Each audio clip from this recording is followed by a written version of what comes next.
Hi, my name is Ivy Starnes, and I'm a gaited horse trainer in Fort Worth, Texas.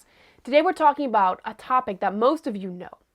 And so I'm kind of preaching to the choir, but a lot of new riders watch my videos, and I want them to know this. So you should not leave a halter on a horse in the pasture, specifically whenever the horse is unattended. Now, we're not talking about it being, tied up and you walk away to grab something and you come right back. But when you turn your horse loose, even in a round pen for a little bit to get some exercise, you should never leave the halter on. Okay, so it's really simple. You can research, just Google leave halter on horse, and you will find tons of videos and articles about why you shouldn't leave a halter on. Again, most of you know this. Most of you, I visit you and you have no halters on the horses. So I am not talking to you. And I have fortunately never had a really bad experience happen. I have read about bad experiences, especially one that's common is a foal, a young horse, a baby horse. They leave the halter on and it gets caught, and horses naturally pull until something breaks. And often it is the horse that breaks, not the halter. Now, there are breakaway halters that you can use that use either Velcro, and same thing, you can use breakaway fly masks, and you can use breakaway, grazing muzzles if you got caught on anything. But I'd recommend not tying with those if you can avoid it. Now, sometimes in trailers it can be a safety thing to use a breakaway halter, but I'd rather see you use something like the quick release, and I blanked on the name, tie blocker that you can get at Amazon, you can get at feed stores. They work really well. And it allows your horse to, if they pull hard enough, the rope will slide. And it'll slide enough so the horse doesn't feel trapped, and so they stop fighting, which is really a good thing.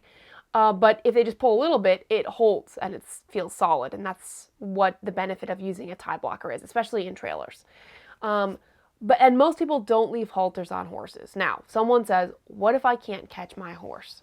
They're like, I have to leave a halter on. So there's always trouble. The horse could get caught in a stall. They can get caught in a round pen. Like I said, it doesn't take much research for you to find the horror stories of a horse or a foal who got his halter caught on something, on anything, and it can happen. If your horse, you can't catch him, a friend of mine uses a neck strap. So it's made for this. It's just a strap that goes around their neck, and it is breakaway in case they catch it. And that's a temporary thing until he's used to being caught. The other thing is actually train your horse so you can catch it. Do the training, do the work.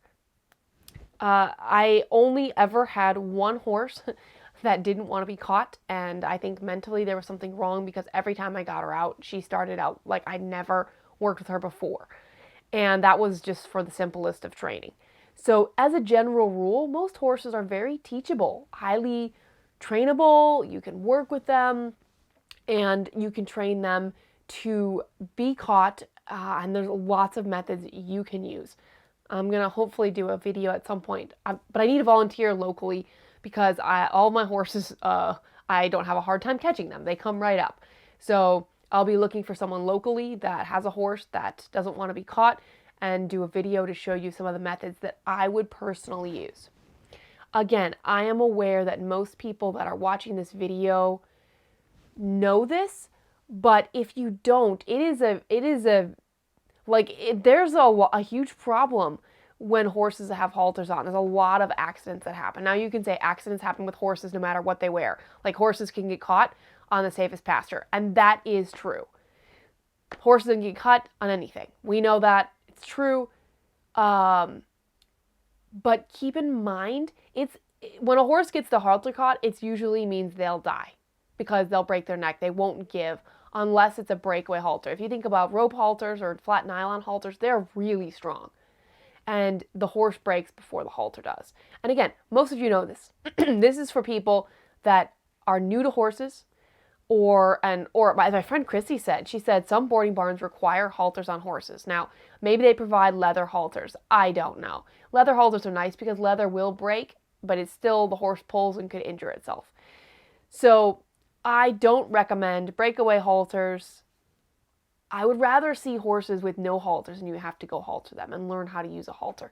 It's a very scary thing, and you can read lots of stories. Like I said, just Google it. If you're not sure, Just Google leaving halters on horses and articles come up. I mean, like I could post articles, but there's so many.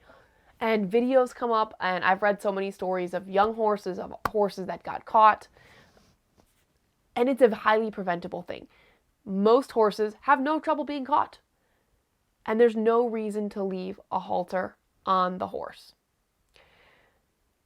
So it's just a little safety thing. It's a short video this week. I just wanted to say, don't leave a halter on a horse. Even in the round pen.